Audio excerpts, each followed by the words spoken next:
welcome back to Student Dream TV, bringing you the best money, investing, and startup tips so you can secure the bag before and after graduation. And as we continue our Keynote series, I'm super excited to welcome just another successful leader to share with you how you can make money and thrive during and after COVID-19. Today, I get to interview one of my friends and colleagues in the space, Brandon Beachum. He is both an ad executive and entrepreneur with, wow, maybe a decade of experience. He's here based in Brooklyn, New York, and so he has a lot to share. And so again, if you want to learn from someone who is currently thriving during this crisis, keep listening. All right, welcome Brandon Beachum, the man, the myth, the legend, on a whole nother level, as you can see by his background. How are you doing today? Oh, I'm as well as can be. Thank you so much. Enjoying quarantine by my lonesome, trying to be as productive as possible. That journey is going a little bit shaky, but let's see. Right. We're taking steps day by day. There's a lot to process. Definitely. So let's just kick it off. I mean, can you quickly tell everybody who you are, where you're from, and what you do? Sure. My name is Brandon Beachum.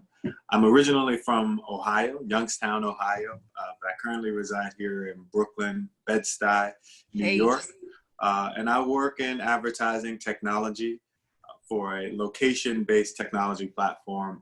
And their entire business proposition is we see phone signals and devices and can educate both brands and small businesses as to the behavioral characteristics of people who visit their business, right? So if you are a small business owner or a larger chain and people visit your business, you're curious to know what other habits do those people have, what other places do they shop at, both from an insights perspective, just learning about your customer, and for a targeting opportunity, right? So the opportunity to get in front of those consumers. My brand helps people along both ends of the spectrum.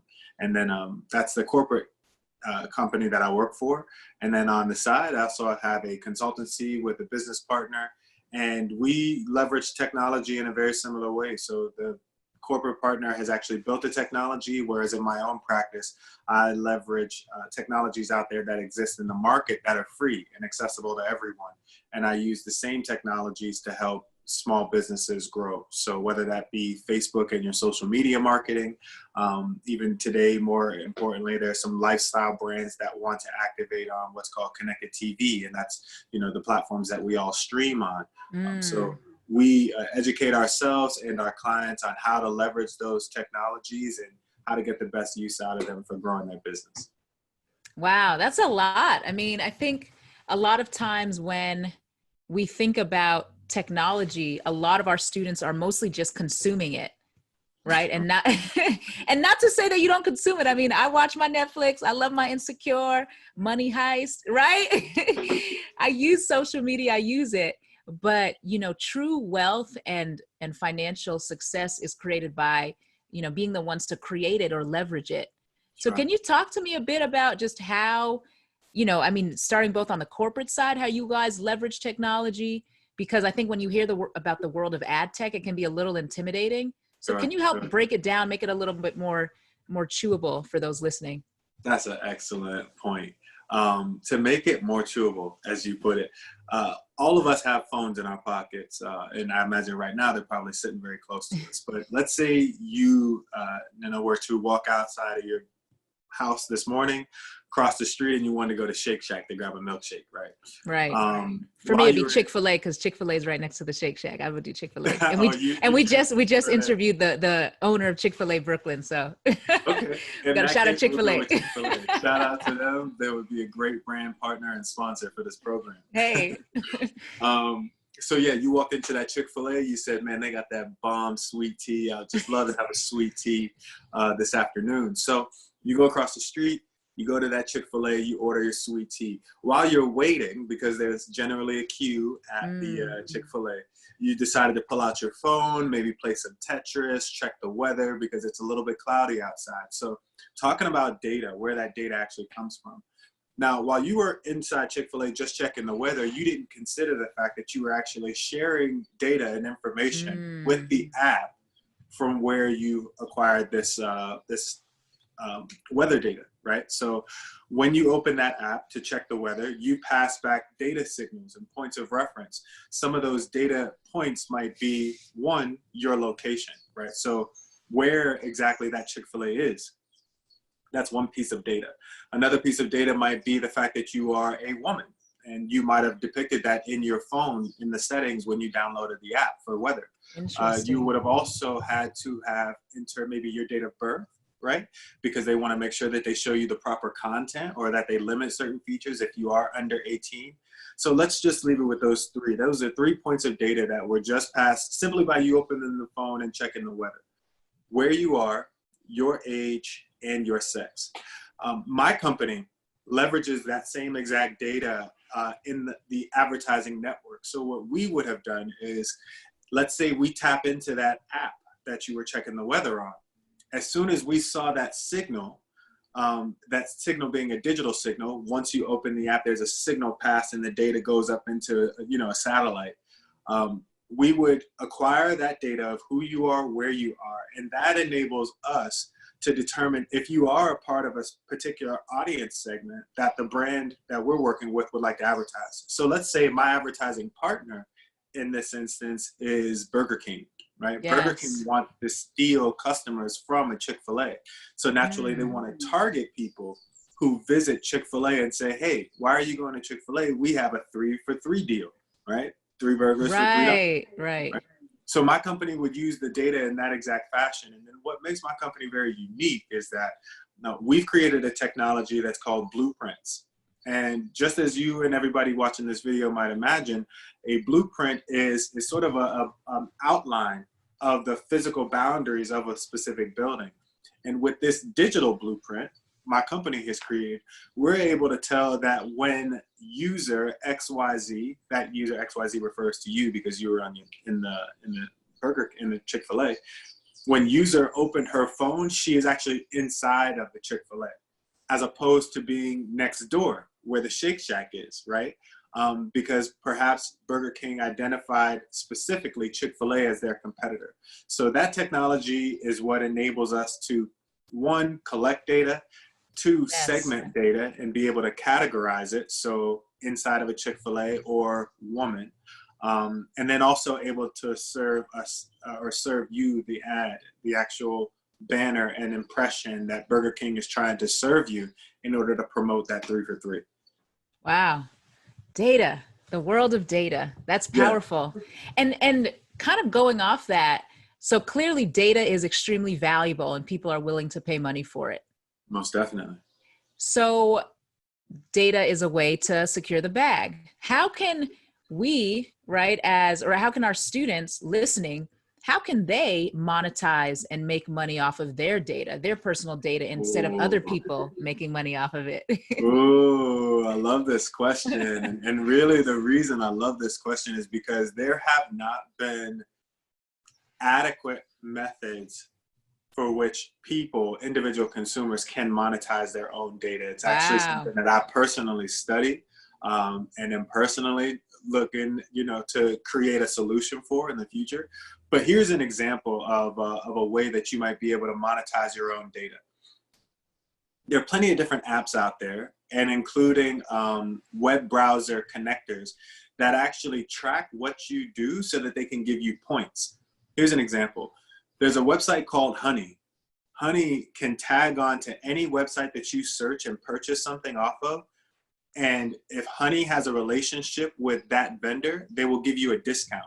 So for example, if you were shopping on Forever 21's website, as you're in the checkout box, Honey could analyze that page and say, oh, we can save you an extra 15%, right?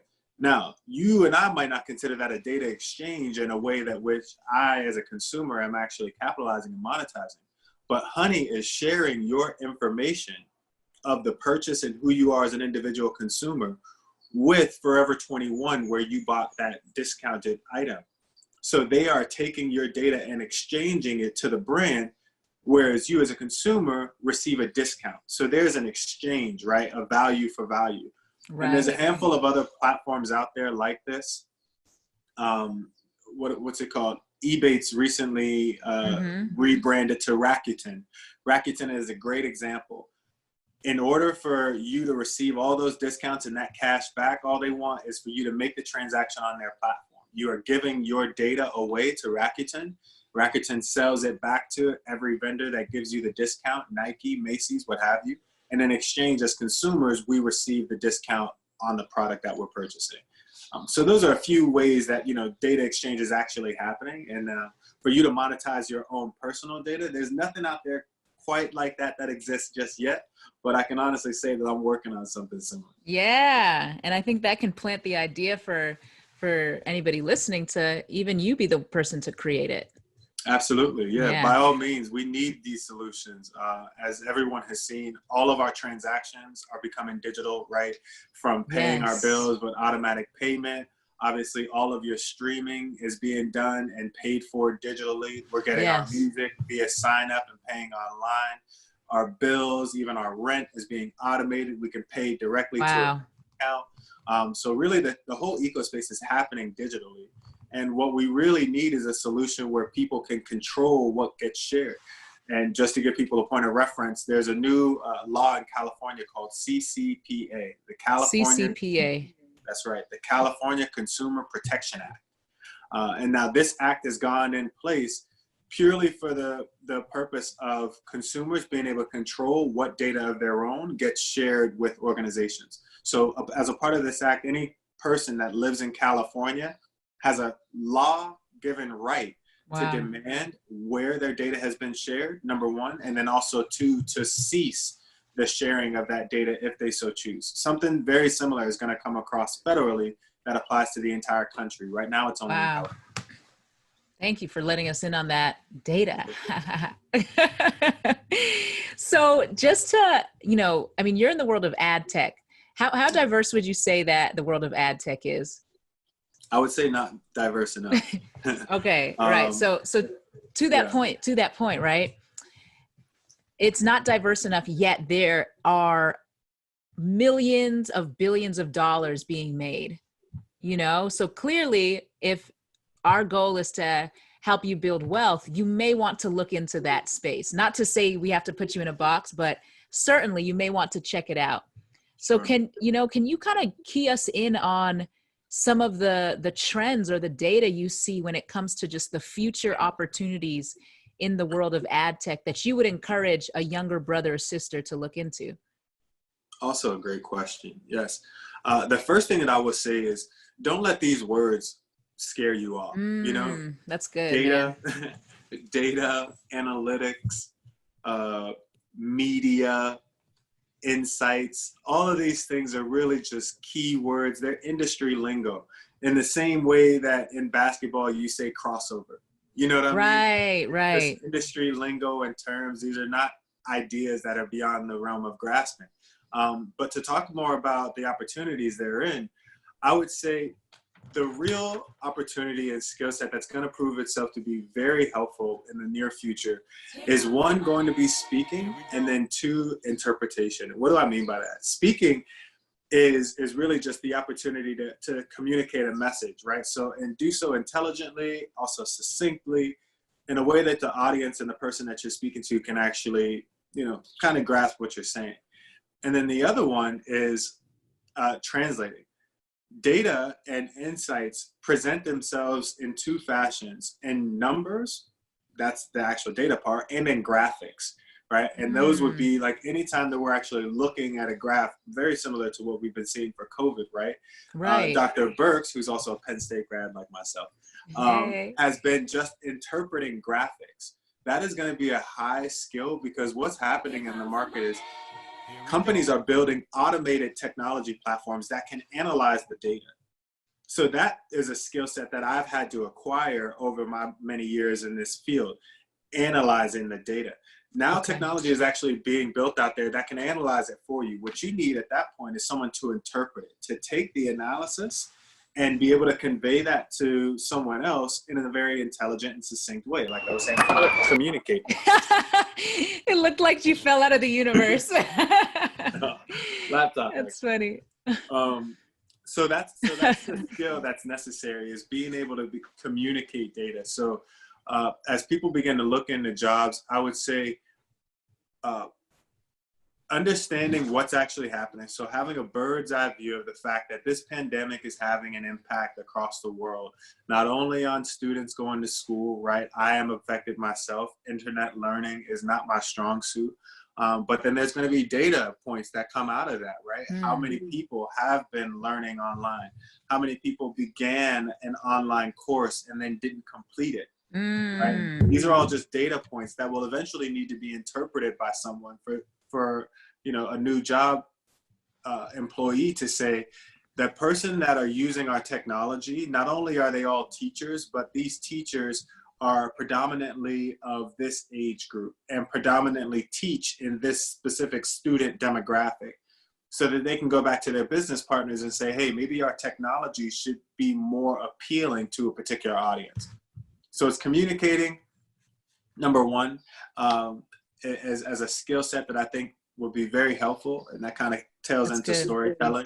And then also, just really having a beat on what's happening around you as far as the industry. Find your interests, and no matter what your interest is, the technology exists to ensure that people have access to it, right? So yes, no matter what your interest is, there is data that surrounds it. And if you are an expert, as in really well learned in something that you're interested in, interpreting the data actually becomes that much easier, because these references actually make a lot of sense to you.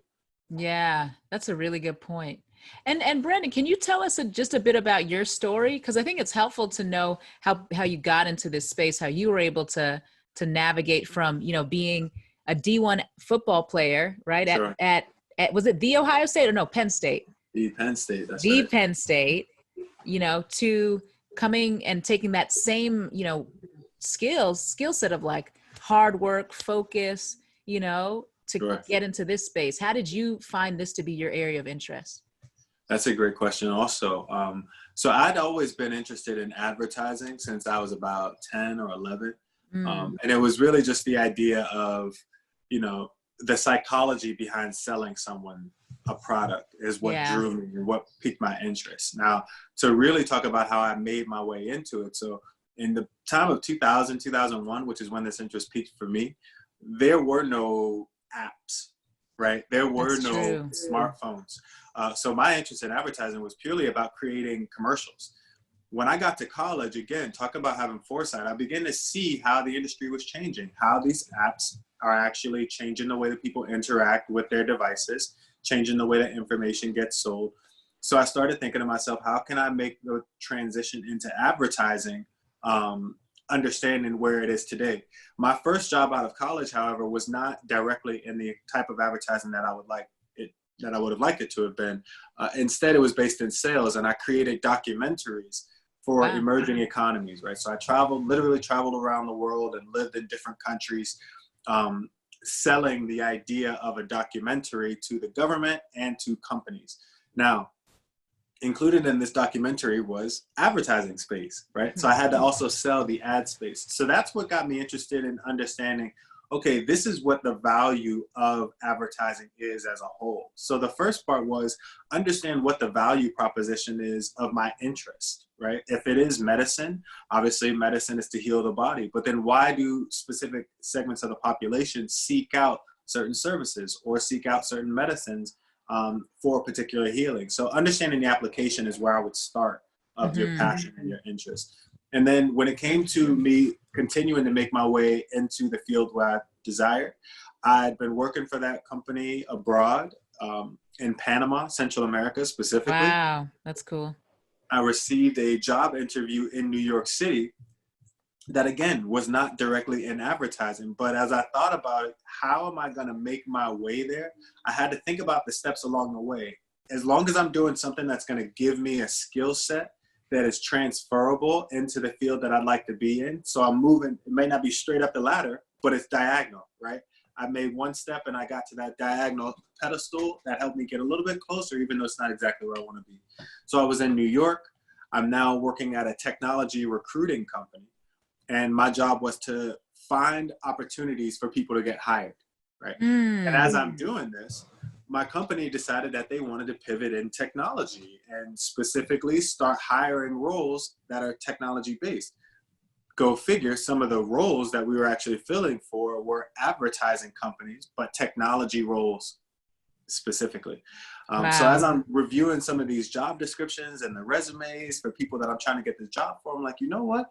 This skill seems learnable, right? This skill seems Yeah. like something that I could actually get into a company early and actually just learn how the business is functioning, and then I can grow from there. And that's exactly what I did. So I was maybe 8 or 9 months on the job at this company in New York. I'd been prospecting the type of company that I wanted to work for because I was seeing That's a good resumes. point. Yeah, because I began to see resumes, I began to tailor my own resume, look for the experience on my resume that fits what they're talking about. For example, I had never had a specific experience that related to taking what they call an RFP, a request for proposal, from an advertiser and translating that into an actionable plan. That's one of the job requisites for the job that I wanted. I hadn't done that specifically, but what I had done is take requirements for my current company for a job that I needed to fill. So I needed to write down and understand what are the prerequisites for anybody who would receive this job offer. And then That's I need to go good. and find that person. So I found, again, something that was transferable that I could speak to. While this might not be my exact experience, what you're looking for on the resume, I do have something that's, applicable, and then you make it relevant. So it's always a way to get around that. And then lastly, yeah, I made that transition into this company after tailoring my resume, having a handful of interviews. That was my first experience at a true advertising company, also Wow. in digital technology. And a year later from that, I was actually headhunted, recruited myself to join the company that I work for today. And that Wow. was legitimately 6 years ago, a month and a half from now. So I'm coming up on my 6-year anniversary. Congrats. Thank you so much. And the last thing that I'll say is, even within this organization that I work today, I did not begin working at the company in the role that I wanted, right? But again, I did the exact same formula. I started thinking about, okay, where do I want to be within this organization? What skills are necessary in order for me to be qualified for that role? And then I began to look at the responsibilities that I had on my daily. And I started asking for more responsibility that would put me in position to acquire that position that I actually wanted. So I think it's a very real thing to say. You need to align either your goals and where you stand today, or your goals and your skill set, right? And then you can really begin to find like the connecting dots that are between where you'd like to be and where you're headed. And then at that point, it's up to finding the right people, because you're certainly not going to get there by yourself. Few people have just pushed down the other crabs in the barrel to get to the top, right? But you are climbing on the other crabs back. That's and that good. is you leveraging your network. In my circumstance, it was I had some colleagues that were really good, had been at the company for a while. I would go to them for advice. I had a manager who was very transparent, and I could tell her that, hey, I want more responsibility. That's going to get me, the skill set that I'm looking for. And at that point, it's just a little bit of perseverance. I love it. You really reverse engineered that. That's so dope.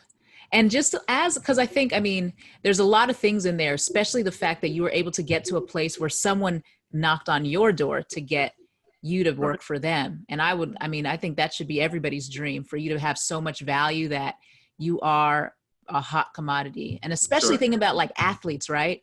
What are some of the skills that you transferred from football to the working world? Because I know there's a lot of students watching who, they love sports, they love football, they love basketball, and sometimes it's hard to see there's so much you can draw from that as you compete in the working world. So what are some skill sets you drew from that you think other students can apply?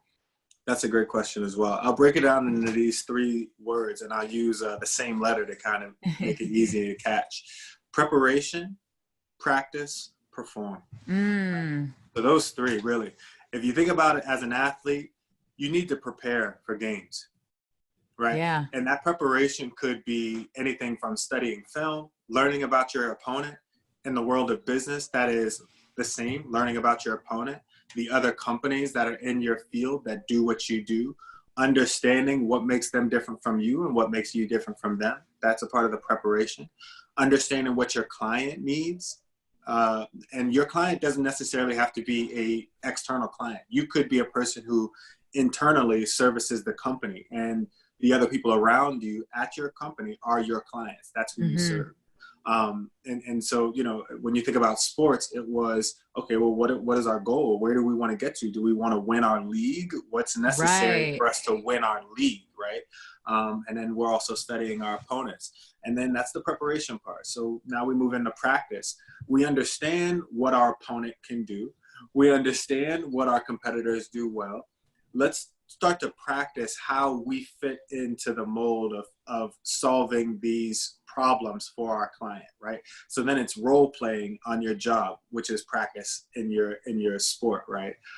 So whether that's you want to role play doing a presentation because you have a presentation as a part of your role. You want to practice and role play these reports that you have to send to your boss on a regular basis. I'd say the time that you have with your manager, your direct boss, whether it's a direct boss or like just a lead or something like that, is really when the practice starts to happen, right? They can critique your performance, as in the work that you've already done, and give you adequate feedback. And then obviously you get to put on and try out new things when it comes to the skills. So that's the practice portion. And then the last one is performing. And that's just putting your best foot forward. So, you know, we do all those things, the practice, the preparation, in order that we might perform our best when the time actually comes. So it's really a combination of putting all those things into practice when you actually have the opportunity. In the game, in the sports world, for me, that was Saturday morning, right? Showing up for a Penn State football game in front of 10,000 people. To really show up and put my best foot forward. I remember those drills. I remember that in this formation, we tend to see this person blitz, right? So that's good. On the job, that looks like I know what these objections look like when I'm trying to sell them something. I know that when I make the reference and say, hey, we want to sell you the audience of your competitor. That's so good. You know, their first reaction is going to be, well, we're not really trying to do competitive conquesting right now. We're really in the mode of just building up our brand and trying to build awareness. And then I start to think back again about my preparation. I've already done this research. Well, I happen to know that your competitor actually is doing competitor conquesting, and they're actually targeting your customers on social media. Were you aware of that, right? And maybe they were aware, maybe they're not aware. And if they are, that's fantastic. Oh, so it's good to see that we are all aligned with your business goals. So now I'm kind of reaffirming the fact that, hey, we're actually on the same team, you and I. I'm just trying to work towards your goal and help you achieve those goals. So that's kind of a breakdown. I would say I love that. It's a matter of preparation, practicing, and then performance. Yeah. I love it. And so let's pretend you're a coach, right? Sure. So you are coaching the graduating class of 2020. And even your coach, you have, that's one of your leagues. And then you're also coaching the incoming class of 2024. Right. And you're like, okay, guys, here's the game plan for the next 3 months, 6 months, 12 months, right? I don't know how long this joint's going to last. Sure. Like, what are you drawing up for them? That's a good question. Also, let's start with the outgoing students who are hitting the real world. I would say the first thing is, like I was saying, with that preparation, it's also a matter of outlining where you yourself are. So understanding what true value you have will really head and shoulders give you a leg up in your interviews, because you're not just speaking like, oh, I want the job. You're speaking, I can fill this need, right? A job posting means that the company has a need for someone in that role. Why do they need you for this role? So that would be my advice to people who are graduating, is really take a look at what your skill set is, what your experience is, and then the jobs that you want, and try and figure out how exactly do you meet this need for this company. And then let that be your mindset while you're in the interview process, both on the phone, obviously your resume. That's why I was talking about tailoring your resume to some of the language. It's also very helpful and key to use specific language that's on the job description that you might be applying for, right? So oftentimes while the company is looking for a specific experience, they're also looking for the fact that you understand the role, right? Yeah. So if this role says, I need people who can generate forecasting deliverables, right? Forecasting deliverables, you may not understand what that term means, but they know that someone who gets this job understands what that term is, right? So when they say forecasting deliverables, for you, that just means that you know how to manage the budget, even though you actually haven't gotten there yet. And maybe you had that experience in your internship, or even with a club that you volunteered with in the university. So that's one piece, right? Is the preparation, tailoring your experience, tailoring your presentation to the role that you want for those people who are leaving. And then also, I would say maintaining good character. This actually kind of bridges the gap. So let me say this one for both. Maintain good character. That's good. Present yourself as best as possible. And it's not to say be fake by any means, but if you are enthusiastic about the potential to receive this job, be enthusiastic in your interview, right? Right. If the person that you're interviewing with, and I would pray and I would advise that the people do research. If they find out the name of the person that they're going to find, Google this person's name. You know what I mean? If you are on LinkedIn, you may see that they're from the same high school or college that your parent went to.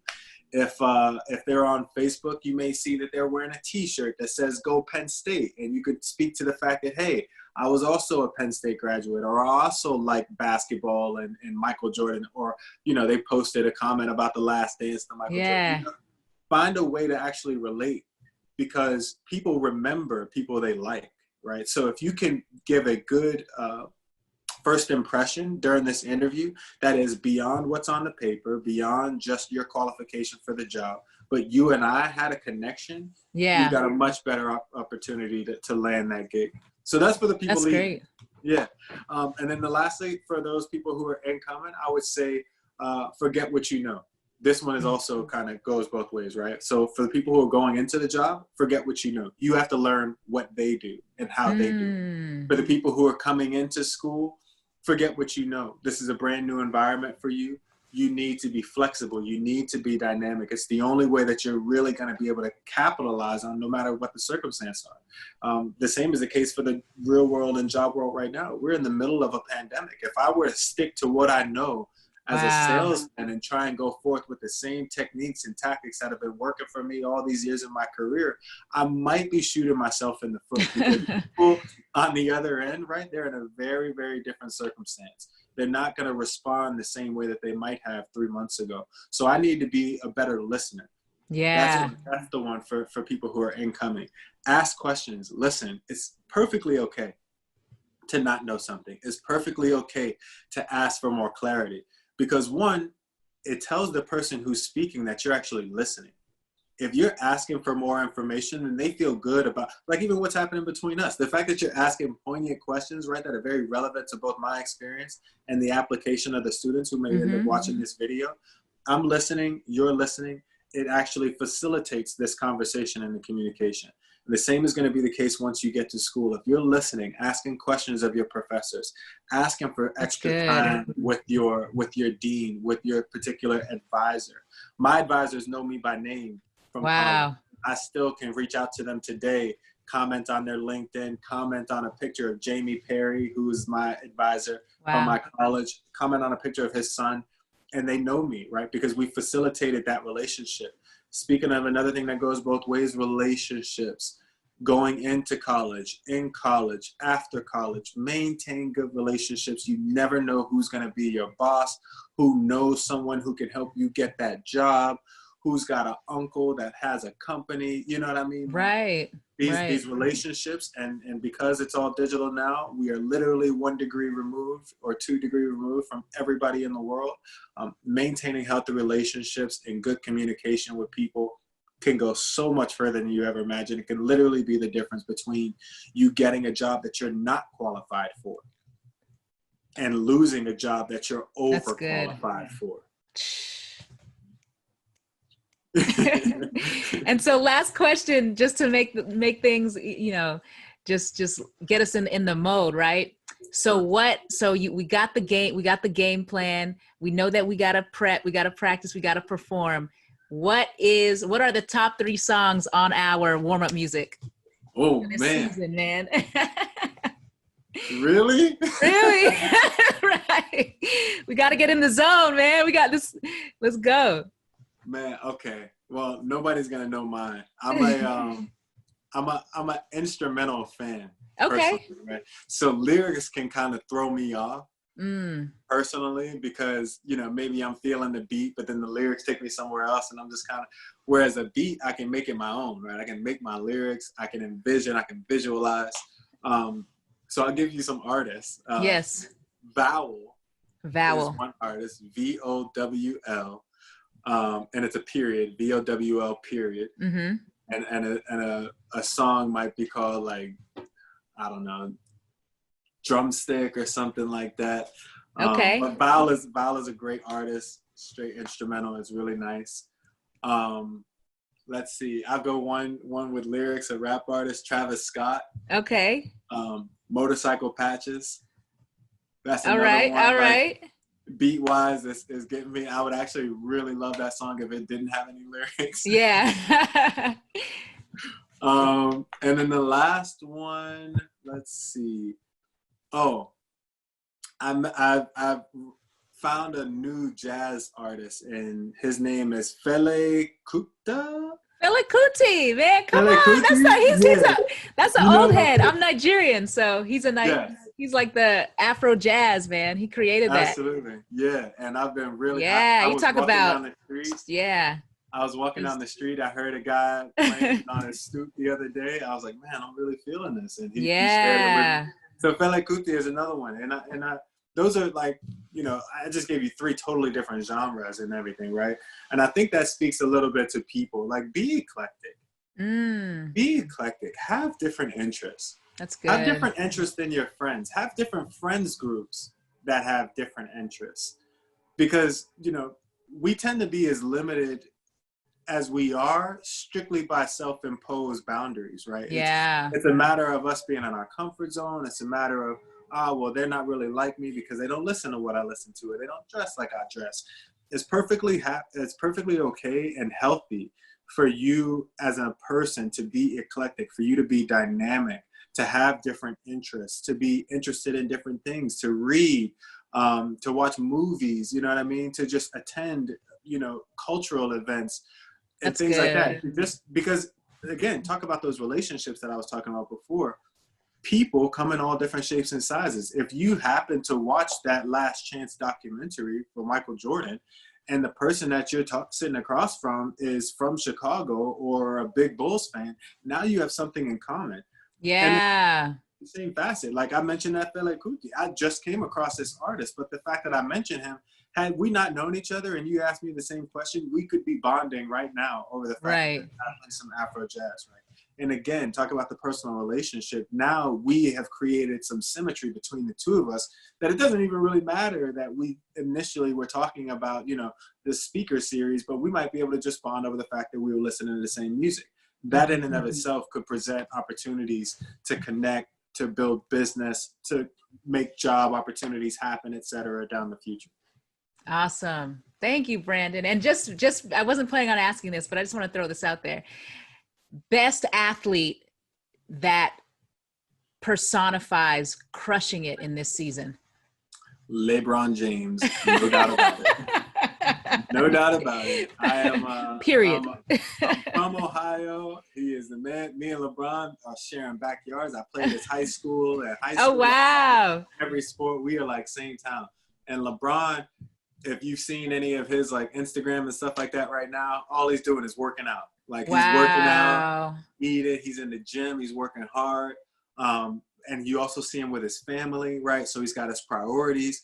Every now and then he'll comment on something that somebody is doing regarding social, empowerment, whether it's, giving money and donating money to buy PPE for people that are in the healthcare space. And obviously what he's done with his school and enabling remote learning. So technology. Right. So when I look at people like that, who again are eclectic, in how they operate. That's LeBron is a fact. hell of a basketball player, but he's got multiple businesses. The Come Space on. Jam movie just finished, you know what I'm filming? You know, like, and that's going into production. And obviously he's leading his show from his home, obviously being a good dad. So there's a lot to be said for people, again, who are eclectic, who are not one-trick ponies, but have the breadth and the experience that can actually lend itself to being healthy role models. There's nothing wrong with people who are involved in only hip hop and only making beats and stuff like that. And I realize that might be a lot of people's passion.